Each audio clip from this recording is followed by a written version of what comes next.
ఇప్పుడు మాట్లాడొచ్చా? ఇది సంస్కారమా? ప్లీజ్. మరి నేను ఒక సభ్యుడిని, నా హక్కులు కూడా మీరే కదా కాపాడాలా? వారు మాట్లాడినప్పుడు తప్పకుండా సమాధానం చెప్పాలా? అధ్యక్ష, నేను ఒకటే చెప్తా ఉన్నాను. అధ్యక్ష తమరిని కోరేది, ఈరోజు మేము స్పష్టంగా చెప్తున్నాం, గవర్నమెంట్ ఏదైతే చర్చ ప్రారంభించిందో ఆ చర్చను మేము స్వాగతిస్తున్నాము, 100% సమర్థిస్తున్నామనే మాట నేను చెప్తా ఉన్నా. అయితే ఒకటేమంటే, భవిష్యత్తులోనైనా శ్రీధర్ బాబు గారు, ఈరోజు మీరు బిజినెస్లో రెజల్యూషన్ అని ఇచ్చారు, భవిష్యత్తులో పెట్టండి. సబ్జెక్ట్ మీద చర్చ ఉంటే ఆ చర్చకు స్టేట్మెంట్ ఇవ్వండి, so that members can come prepared.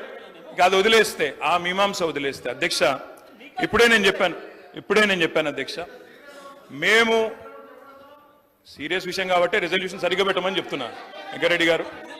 అధ్యక్ష, ఈ రకంగా మంత్రులు డిస్టర్బ్ చేయడం మాటికి పద్ధతి కాదు. సీనియర్ మెంబర్లు ఇదేం పద్ధతి అధ్యక్ష? స్వాగతిస్తున్నామని చెప్తే మళ్ళీ ఈ రకంగా ఇబ్బంది పెట్టడం ఏంది? ఇంత ఓపిక లేదేమో అధ్యక్ష. వెంకటరెడ్డి గారు ప్లీజ్ కూర్చోండి. అధ్యక్ష ప్లీజ్, నేను ఇస్తాను, కూర్చోండి. అధ్యక్ష మేము క్లియర్ గా చెప్పేది, మేము అధ్యక్ష అధికార పక్షంలో ఉన్నా, ప్రతిపక్షంలో ఉన్నా, ఏ పక్షంలో ఉన్నా మేము తెలంగాణ ప్రజల పక్షం అధ్యక్ష.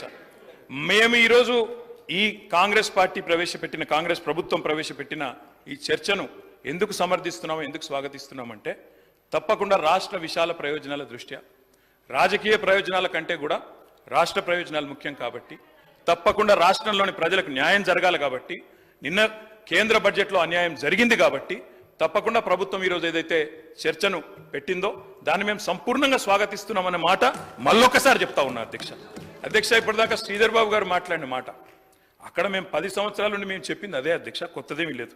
అయితే వారు చెప్పిన దానిలో ఒకటి ఏమన్నారు అధ్యక్ష, వారు తెలంగాణ అన్న పదమే నిన్న బడ్జెట్ స్పీచ్లో వినబడలేదు అన్నారు. వాస్తవం, మీరు చెప్పేది కరెక్ట్ శ్రీధర్ బాబు గారు. ఎందుకు వినబడలేదు అధ్యక్ష? ఆనాడు ఉమ్మడి ఆంధ్రప్రదేశ్లో ఇదే శాసనసభలో తెలంగాణ అన్న పదం నిషేధించారు.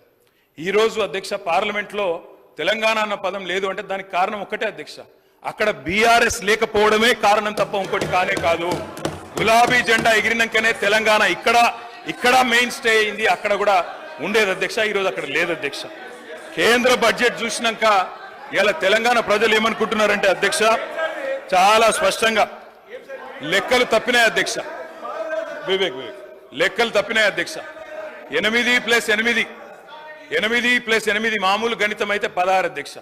కానీ ఇవాళ 8+8 గుండు 0 అని తెలంగాణ ప్రజలు అనుకునే పరిస్థితి వచ్చింది అధ్యక్ష. ఇది వాస్తవం అధ్యక్ష.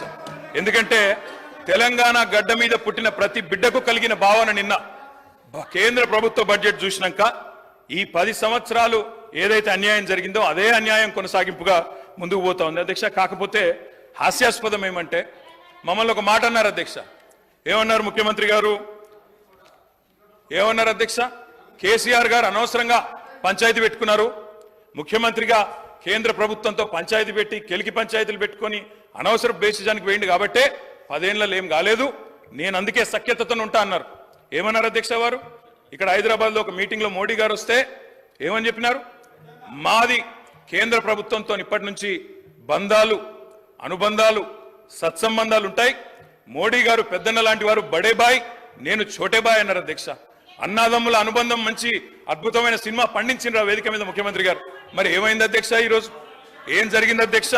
తన దాకా వస్తే గాని ఇవాళ శ్రీధర్ బాబు గారు మాట్లాడుతున్నారు సవతి తల్లి ప్రేమ, కక్ష, వివక్ష. మరి మేమేం చెప్పినాం అధ్యక్ష? మేం చెప్పింది కూడా గదే ఇన్ని రోజులు. ఇప్పుడు మీ దాకా వస్తే మీకు తత్వం అర్థమైంది, వాళ్ళు ఎట్లా వ్యవహరిస్తారో. ఎన్నిసార్లు తిరిగినా, ఎక్కే విమానం దిగే విమానం అన్నట్టు 20 సార్లు ఢిల్లీలు దిగినా ఆడ ఏం జరగదన్న విషయం ఇప్పుడు అర్థమైంది మీకు. ఇప్పటికైనా వాళ్ళ తత్వం బోధపడ్డందుకు చాలా సంతోషం అధ్యక్ష. కాకపోతే మాకు మీలాగా కొన్ని అలవాట్లు లేవు. మేము ప్రయత్నం చేసినాం, చాలా పనులు కూడా సాధించినాం. ఏమేమి సాధించినామో కూడా మీకు చెప్తాను. కానీ ఇతరులు సాధించింది మా ఖాతాలో వేసుకునే అలవాటు మాకు లేదు. కేంద్ర ప్రభుత్వం, ఆనాడు రాష్ట్ర ప్రభుత్వం, మేమందరం కూడా కొట్లాడి ఎలివేటెడ్ కారిడార్లు, రక్షణ శాఖ భూములు, ఇవన్నీ మా ప్రభుత్వ హయాంలో వర్క్ జరిగితే కాగితం మీరున్నప్పుడు వస్తే మేము సాధించినామని గొప్పలు చెప్పుకున్నారు. పర్వాలేదు, ఏం పర్వాలేదు. మేము 30,000 ఉద్యోగాలు ఇస్తే మీరు ఇచ్చినారని చెప్పుకున్నారు, అది కూడా పర్వాలేదు. కానీ ఇప్పటికైనా తత్వం బోధపడిందేమో అని చెప్పి నేను భావిస్తా ఉన్నాను. గౌరవ కేటీ రామారావు గారిని కోరుతా ఉన్నాను ఈరోజు. రెడ్డి గారు, అధ్యక్ష, ఈ రకంగా మంత్రులు డిస్టర్బ్ చేయడం మాటికి